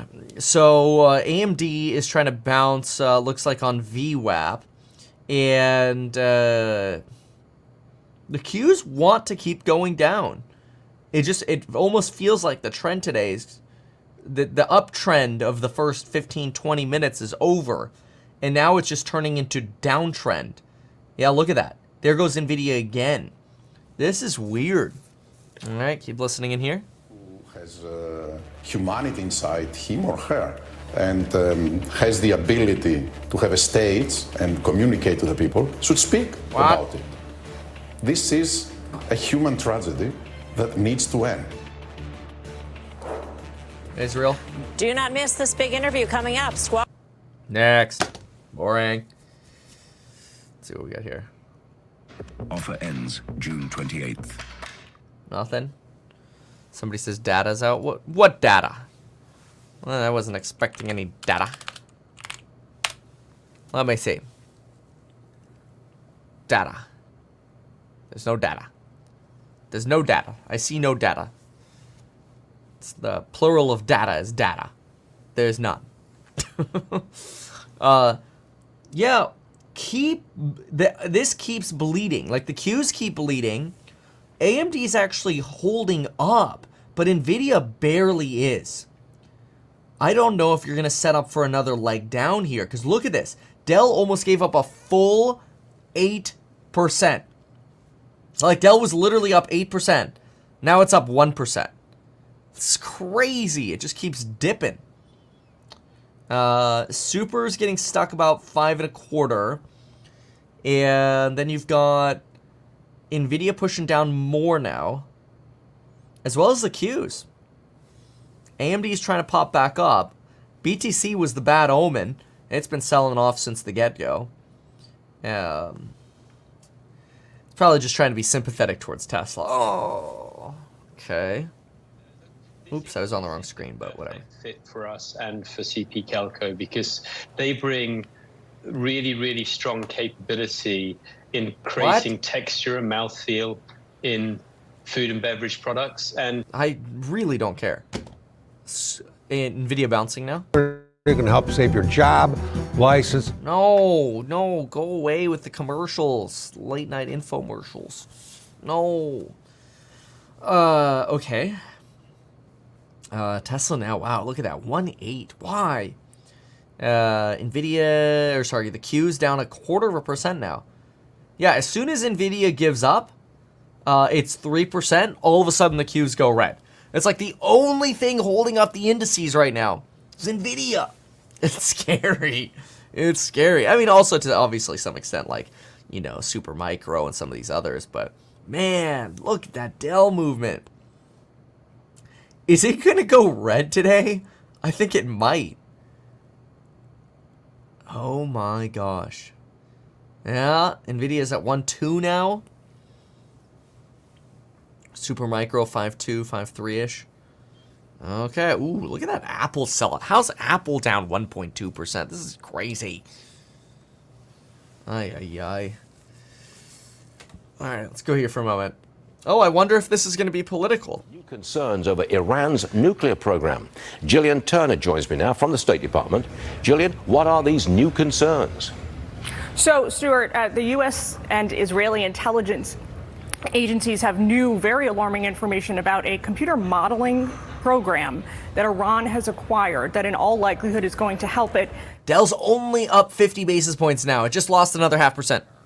We asked the State Department to comment on this. Take a look at what they told us. They said, quote, Iran's record speaks for itself, as does its continued failure to demonstrate to the IAEA, that's the nuclear watchdog, and the world that its nuclear program is exclusively peaceful. Now, experts, including Republican Congressman Mike Waltz, say this new computer program could be the key that unlocks even faster progress for Iran to have enough enriched uranium to build a bomb. Listen. And when people talk these bomb talks in weeks or months for them to be able to break out, that's basically having enough fully enriched uranium to have a bomb. This other element, this computer simulation, is how do you get the actual bomb formed and build the warhead that it fits on top of a missile? There's reportedly some division now among officials over exactly what capabilities this software gives the regime, but one former National Security Council official explains it this way. Quote, for years now, the intel community has assessed Iran as not actively working to build a nuclear weapon. If true, this new computer program would upend that assessment and suggest Iran has a shorter runway to a bomb than previously reported. Now, Stuart, once Iran has enough enriched uranium to actually build a bomb, the Biden administration currently estimates the breakout time to be about 1.5 years, 18 months to get to a nuclear warhead. The Israelis, though, recently updated their estimate to be as little as a year. So some pretty alarming developments. Stuart? And neither is good. Gillian Turner, thank you very much indeed. Now, attacks from Hezbollah. See, this is why you get sort of that kind of publication, and then right after that comes, we need more funding for Israel. Always makes you kind of wonder, like, well, in order to push more funding for Israel, I think we're going to have to put out a bad report on Iran. I don't know, I'm James. Israelis are wrapping up military operations against Hamas, and that what that allows them to do is to kind of shift their focus. Oh, sorry, I coughed and changed the channel. Great to see our momentum in this very important technology, and overall $21 billion in bookings, which demonstrates our resilience and relevance to our clients. How do you see the spend on AI, Julie, amongst your clients? Are they paring back in other areas in order to deploy more towards AI? Give us sort of the sense of how companies are spending their budget, which of course is limited. So a lot of the spending on Gen AI today, it does feel like it's more about prioritizing spending. But if you take a step back on really what's happening, clients are focused on I want to do a wheelie. Using technology, data, and AI. So a lot of what's driving our sales is getting ready for AI. You have to build a digital core. So we're seeing a lot of modern ERP platforms being put in place, because if you can't access your data, you're not going to be able to take advantage of AI. We're seeing a lot of data foundations now. When we do Gen AI, every other Gen AI project comes with it a data project. Okay, AI is bouncing up, Nvidia's bouncing up, Dell's bouncing up, Super Micro's back to 6%, Dell's at 1.29, 1.35%. We got a bounce, here we go. Data and AI, and eventually then that is going to enable companies who don't yet have that strong digital core to be able to get the value from Gen AI, which is such an exciting technology. You mentioned your bookings numbers, the milestones they are hitting. In terms of bookings, Gen AI is roughly what percent of your new 5% or so? I'm wondering what you see in terms of the growth there, in terms of percentage. How much are we going to expect from Accenture in terms of new bookings, specifically for AI? Well, we continue to expect that Gen AI is going to have a lot of momentum, but of course, it's a small portion today. That's what everybody says. Give us some real stuff here. About where the spend is, and that's really about where the clients need to spend. So let's give an example. If you think about National Australia Bank, they're leading in the use of Gen AI and doing significant use cases around it. But they're also building out their cognitive AI data platform. We're seeing this over and over again. You've got to do a lot of spending on getting the foundation right. Take something like Jaguar Land Rover, where they've already invested a lot working with Accenture in building out their digital technologies, their websites. So now we're working with them, if you are to use Gen AI, to make those beautiful pictures online of imagining the Defender, and how you're buying it, to do that in days instead of months. And so you really have a continuum around clients. And for Accenture, the opportunity is not specifically the Gen AI opportunity. Gen AI is the catalyst for our clients to build their digital. Because we already had amazing clients and amazing products. We just needed somebody to light the match. This stuff is such bull crap. These people just talk buzzwords. And I'm not hearing any actual juice here. This is stupid. I don't think most of these people don't even know what AI is. Of course, it's a commercial. This is boring. Boring. I'm going to push the button here if I can't get anything entertaining going on. What is this crap? Nothing. Anyway, what is this? The heat in your heart? Are you kidding me? Had almost no impact on voters. Trump surrogate and former acting Attorney General Matthew Whitaker will comment on that. Was he surprised at all? He's next. No. Don't play music. You get in trouble. Oh, man. All right. Well, AI plays are trying to move back up. I don't know if they're going to be able to hold on. We'll see. So, I'm watching Nvidia. Looks like it. 192.